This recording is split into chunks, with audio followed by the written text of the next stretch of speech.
Labas vakaras, žiūrite žinias, ketvirtadienio naujienos iškart po anonso.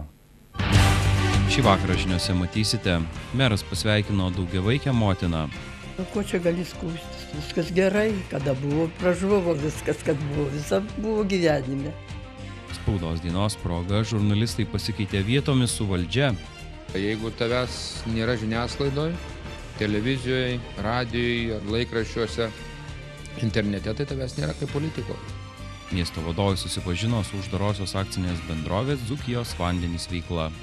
Iš tikrųjų, Dzūkijos vandenys atlieka labai svarbu vaidmenį mieste. 2 nepilnamečiai sulaikyti už įsilaužimą į seifą ir didelės pinigų sumos vagystę. Futbolo turnyre Vektronos taurį laimėti geriausi buvo Jotvingių gimnazijos auklėtiniai.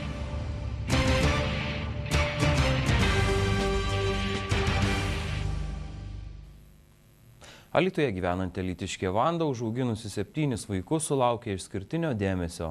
Motinos dienos išvakarėse ją už nuopelnus Lietuvai medaliu apdovanojo šalies vadovė Dalia Grybauskaitė, o šiandien pagerbė ir Alytaus miesto meras Vytautas Grigaravičius. Viktorijos Daugelienės reportažas. Motinos dienos išvakarėse prezidentės Dalios Grybauskaitės išskirtinio pagerbimo sulaukusi ir ordinų už nuopelnus Lietuvai, apdovanota daugiavaikė motina iš Alytaus, pagerbta ir miesto savivaldybėje. Šiandien ją pasveikino miesto meras Vytautas Grigaravičius. Moteris optimistiškai žiūri į gyvenimą ir nežiūrint to, kad gyvenimas buvo sunkus, ji gana ilgai gyveno viena, vyras numirė ir viena augino vaikučius, tačiau kaip matome, užaugino jos garbingais gerai žmonėmis ir tai džiugina. Jau tradicija tapusiame renginyje valstybės apdovanojimai buvo įteikti 47 mamoms iš visos Lietuvos, išauginusioms ir gerai išauklėjusioms 7 ir daugiau vaikų. Ar tikėtės, kad sulaukusi to garbingo amžiaus dar ir sulauksi tokios padėkos iš miesto vadovų ir kartu iš valstybės vadovų? Niekad nesitikėjau, kad tiek sulauksiu. Nuo vyro tiek likau, jie našlė, 38 metai. Ko čia gali skųstis? Viskas gerai, kada buvo, pražuvo viskas, kad buvo, visa buvo gyvenime. Būna visai gyvenime, o ką dabar darysi? Turi viskas praeit, kaip yra. Pasak miesto mero Vytauto Grigaravičiaus, užauginti tiek vaikų yra dovana valstybei. Aš pamenu paauglystėje, man besimokant vidurinėje mokykloje, mūsų geografijos mokytoja Kunčininė klausdavo kiekvieno mūsų vaiko, keldavo kiekvieną, klasės berniuką, mergaitę ir klausdavo, kiek turi broliukų sesučių. Vienas sako, aš esu vienintelis, kitas sako, pas mane ten brolis sesė, kitas sako, mes dviese ir panašiai. Tai sako, vaikai, grįžkite į namus ir pasakykite savo tėveliams, kad per mažai, kad reikia, turi būti ne tik tai, kad vienas mamai, vienas tėčiui, bet dar bent vienas valstybei. Tai šita moteris valstybei labai daug atidavė. Ir tai ir džiugina, ir kelia pagarbą. Alytiškė Vanda užaugino 7 atžalas, turi 10 anūkų bei 13 proanūkių. Viktorija Daugelienė, Kęstutis Ražanauskas, Dzūkijos televizija. Šiandien tradiciškai paminėta spaudos atgavimo, kalbos ir knygos diena. Alytaus miesto ir rajono vadovai pasveikino žurnalistus, bibliotekininkus, spaustuvės darbuotojus. Šįkart šventė buvo neįprasta, mat trumpam žurnalistai pasikeitė vietomis su savivaldybės vadovais. Alytaus kraštotyros muziejuje žurnalistus, bibliotekininkus, spaustuvės darbuotojus spaudos atgavimo, kalbos ir knygos dienos proga pasveikino Alytaus miesto ir rajono vadovai. Po oficialių sveikinimų surengta spaudos konferencija, kurioje šįkart klausimus pateikė ne žurnalistai valdžiai, o priešingai. Alytaus miesto ir rajono vadovai teiravosi, ar televizijos operatoriai dažnai nufilmuoja momentų, kurių nevalia transliuoti eteryje. Taip pat domėjosi, ar žurnalistai dažnai patenka į labai įsimintinas ir keblias situacijas. Iš Alytaus mero lūpų netgi nuskambėjo klausimas, ką žurnalistas, tapęs miesto meru, keistų. Po spaudos konferencijos, kurioje netrūko šmaikščių klausimų ir atsakymų, žiniasklaidos atstovams, bibliotekininkams, spaustuvės darbuotojams buvo įteiktos dovanėlės. Audronės Urbonaitės knygos Mano didžiausia nuodėmė žurnalistika po užrašų knygelę bei šratinuką. Anot Alytaus rajono mero Algirdo Vrubliausko, žurnalistų klausimai ne visada būna malonūs, tačiau tai geriausias būdas išsakyti žmonėms, kas pavyko, kas ne, pateikti naudingą informaciją. Mūsų mintis, mūsų darbus, mūsų ir nedadarytus reikalus jūs paviešinat. Jeigu politikoje taip yra, jeigu tavęs nėra žiniasklaidoje, televizijoje, radijoje ar laikraščiuose, internete, tai tavęs nėra kaip politiko. Tai tiesiog aš neįsivaizduoju gyvenimo be žurnalistų. Žinoma, yra problemų, arba yra kartais ir nesutampančių nuomonių, skirtingų požiūrių. Tai tas normalu vėlgi neišvengiama, nes tiesiog, kad gauti objektyvią informaciją, kad ją gaut apskritai, tai dėl to reikalingi žurnalistai. Alytaus miesto meras Vytautas Grigaravičius pažadėjo, jog kaip ir dirbdamas ankstesnėse pareigose, dabar nuo žurnalistų klausimų taip pat niekada nebėgs. Bendradarbiavimo prasme turiu didelę patirtį tiek dirbdamas Alytaus policijos komisariate, tiek po to policijos departamente. Man nuolat teko bendrauti su žurnalistais, taip kad tai ne naujiena. Ir žinau, kad situacijų būna įvairių, būna ir malonių, ir nemalonių, tačiau visais atvejais reikia išgyventi tai ir drąsiai atsakyti į klausimus, kurie užduodami, kito kelio nėra. Čia nepabėgsi, nepaspruksi, nepasislėpsi, tiesiog reikia kalbėti, reikia aiškinti, reikia išsakyti savo poziciją, savo nuomonę. Puikiai prisimenu, kuomet man paskambino vakare žurnalistė, verkdama, atsiprašė, pasakė, kad jos darytą interviu su manimi, paėmęs redaktorius, ten pakeitė iš esmės kai kurios momentus ir jis gavosi visiškai kitoks, negu kad buvo kalbėta su manimi. Tai yra ir tokių atvejų buvę, bet vėlgi tai žmogiškasis faktorius. Spaudos atgavimo kalbos ir knygos diena minima kasmet gegužės 7 dieną. Ji primena rusų carinės valdžios represijas, kuriomis buvo varžomi kiekvienos tautos brandumą liudijantys ženklai. Kalba, knygų leidyba, spauda, laisvės žodis. Daina Baranauskaitė, Darius Minsevičius, Dzūkijos televizija. Vandentvarkos darbuotojų dienos proga miesto vadovai lankėsi uždarojoje akcinėje bendrovėje Dzūkijos vandenys, kur susipažino su įmonės veikla. Dar vienas Viktorijos Daugelienės reportažas. Miesto meras Vytautas Grigaravičius, mero pavaduotojai ir tarybos nariai lankėsi uždarojoje akcinėje bendrovėje Dzūkijos vandenys, kur išsamei susipažino su įmonės vykdoma veikla. Įspūdžiai geri.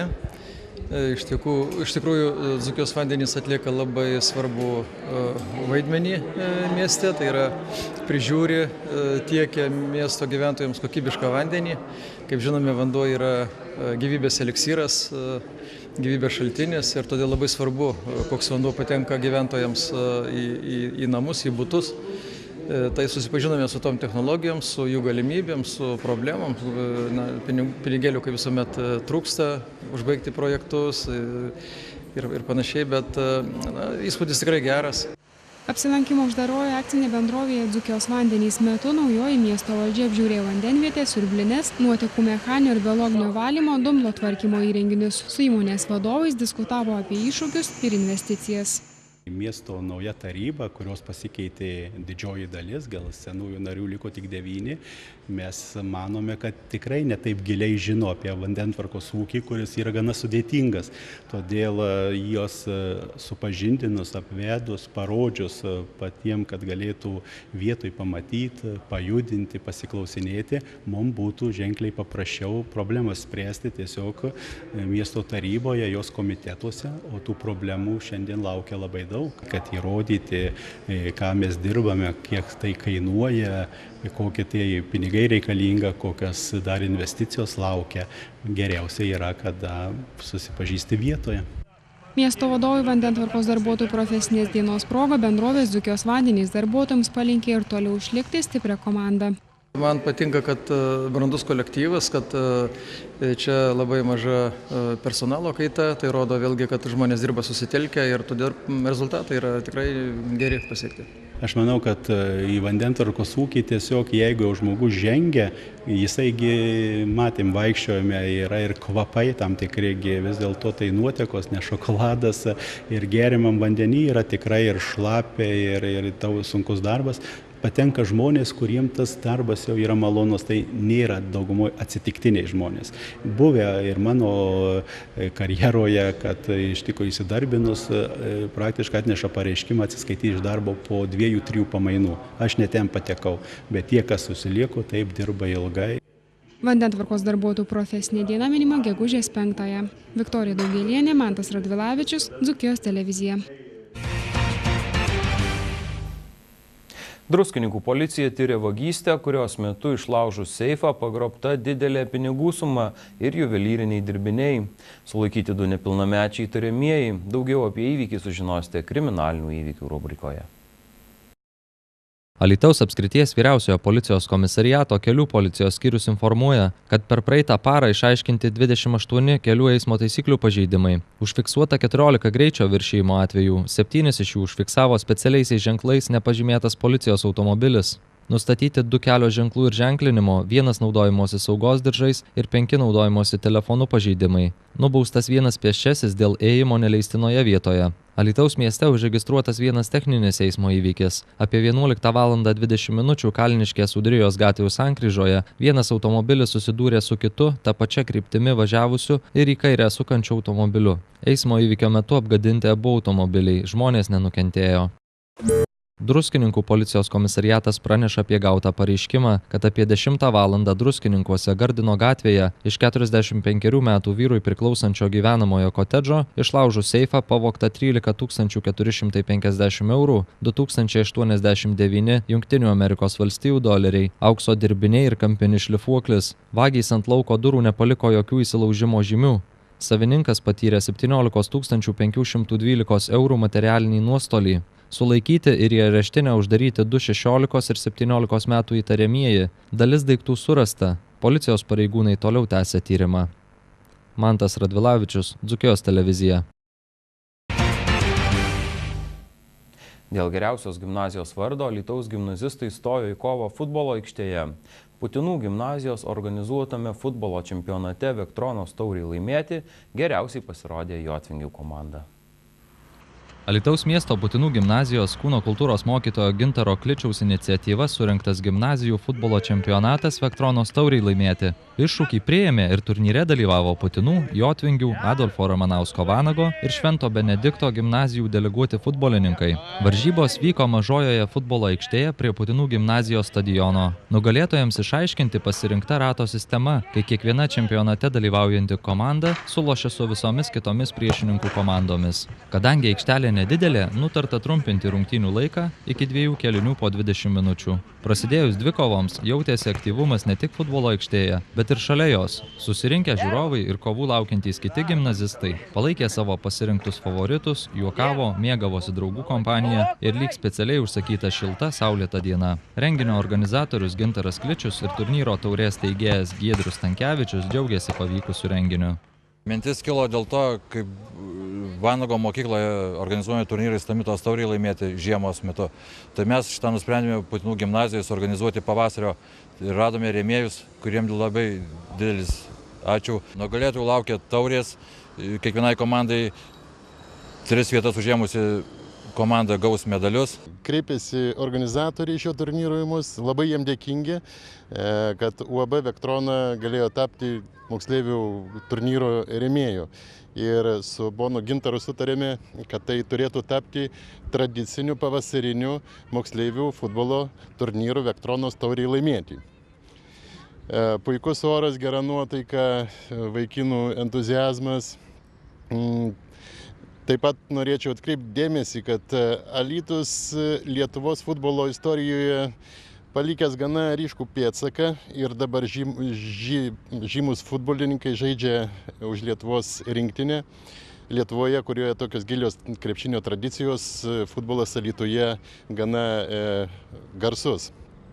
Prisiminus, kad ir vartininkus mūsų Gintaras Taučia, Žydrūną Karčemarską bei dabar žaidžiančius žaidėjus Tarvydą Šerną, kitus žaidėjus.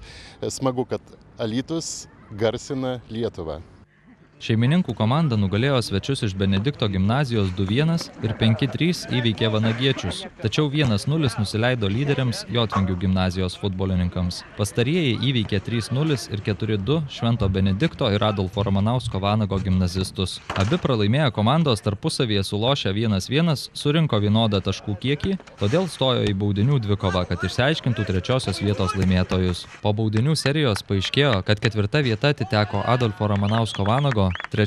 Švento Benedikto, 2. Putinų ir 1. Jotvingių gimnazijai. Visoms komandoms po varžybų įteiktos taurės žaidėjus pasveikino ir pats Alytaus apskrities futbolo federacijos prezidentas Gediminas Daukšys. Pirmų 3 vietų futbolininkams užkabinti medaliai. Čempionams papildomai atiteko ir rėmėjų įsteigti prizai.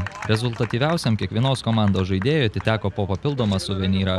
Skirmantas Šeštavickas, Jotvingių gimnazija, Klaudijus Barcys, Putinų gimnazija, Povilas Golikas, Adolfo Ramanausko Vanago gimnazija ir Herkus Biekša iš Švento Benedikto gimnazijos. Susirenkam visi mokyklos geriausi futbolistai, kaip galima pasakyti, ir smagu pasižaisti, vieni iš vienos komandos, kiti iš kitos. Smagu taip vieni su kitais pasižaisti prieš kitus draugus. Visi Alytuje žaidžiam už tas pačias komandas, smagu pasitikrinti, gerą treniruotę ir tiek. Malonu, kad tiek daug vyksta turnyrų. Antrą šiais metais niekada per kiek lankau mokyklą, niekada tiek daug turnyrų nebūdavo.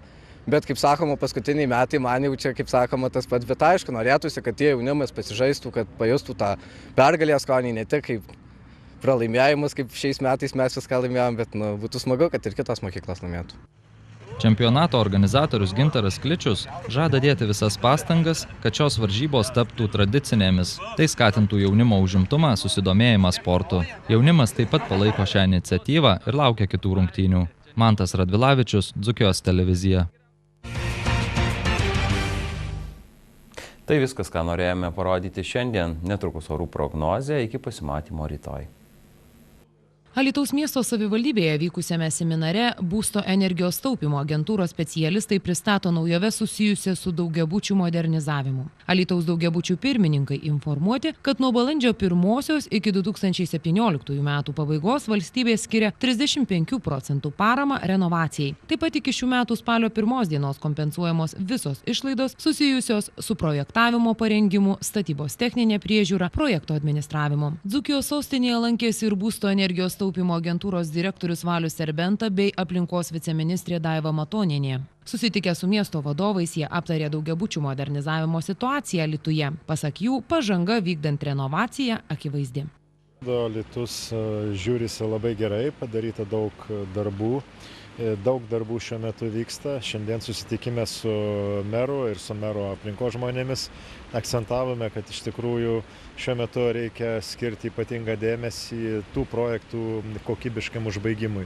Tai yra, savivaldybė turi dėti visas pastangas į statybos proceso kokybės priežiūrą, o mes iš savo pusės pasižadėjome taipogi dėti visas pastangas tam, kad padėti savivaldybei, kad darbai būtų užbaigti kokybiškai. Kokybė yra didžiausias mūsų renovacijos iššūkis. Tam mes skiriame ypatingai didelį dėmesį ir skirsime toliau.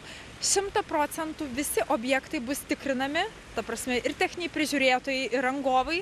Ir galiu pasakyti, kad esame nustatę pažeidėjų, esame nustatę netinkami vykdančių savo pareigas techninių prižiūrėtojų, kuriem yra sustabdyti atestatai. Ir noriu paraginti visus alytiškius, jeigu jūs matote arba jums kyla abejonių dėl kokybės, prašome skambinti karštąją liniją, mane informuoti, mūsų būsto energijos taupymo agentūrą informuoti, mes operatyviai atsiųsime inspektorius ir jeigu bus nustatyti pažeidimai, jie turės būti operatyviai pašalinti, o pažeidėjai bus nubausti. Vienas iš renovacijos keblumų vis ryškėjantis statybininkų trūkumas. Statybininkų trūkumas pasijutė visoje Lietuvoje. Tačiau noriu pasidžiaugti, kad visoje Lietuvoje mes turime 1300 rangos sutarčių pasirašytų. Tai tikrai yra labai didelis kiekis, bet aš suprantu, kad po truputėlį jų statybininkai persiorientuoja ir tikrai mes turėsime didesnius renovacijos tempus. Alytuje vis daugiau namų apjuosia statybų pastoliai, tačiau gyventojai raginami į modernizacijos procesus įsitraukti dar sparčiau, nes po 2 metų parama mažės dar 5%. Nereikia miegoti, aš kaip visada sakau, kad traukinys važiuoja labai greitai ir parama pradeda mažėti. Jau nuo balandžio 1 mes turime mažesnę subsidiją, 35%, bet ta subsidija bus teikiama tik tai 2 metam, po 2 metų parama mažės dar 5%. Taigi noriu paskatinti alytiškius aktyviai dalyvauti programoje, pasinaudoti valstybės parama ir renovuoti, tvarkyti savo namus. Daugiabučių namų modernizavimo skatinimas – antrasis etapas. Projektas finansuojamas ES lėšomis.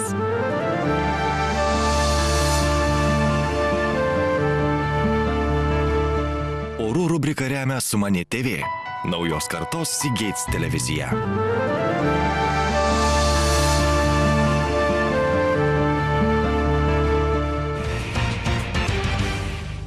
Labas vakaras, metas sinoptikų prognozėms. Penktadienio naktį lietaus debesys galutinai pasitrauks iš mūsų šalies į Baltarusiją. Vėjas rims, dangus giedrės. Už fronto atkeliaus vėsesnė oro masė, temperatūra šiek tiek nukris. Penktadienio diena numatoma rami ir maloniai šilta. Debesuotumui nuolat kaitaliojantis, lietus šią dieną į Lietuvą neužsuks. Artimiausią naktį Alytuje bus 6, Kaune, Vilniuje ir Klaipėdoje 5 laipsniai šilumos. Penktadienio dieną Alytuje ir Kaune termometro stulpelis pakils iki 13, Vilniuje iki 12, Klaipėdoje iki 8 laipsnių aukščiau nulio.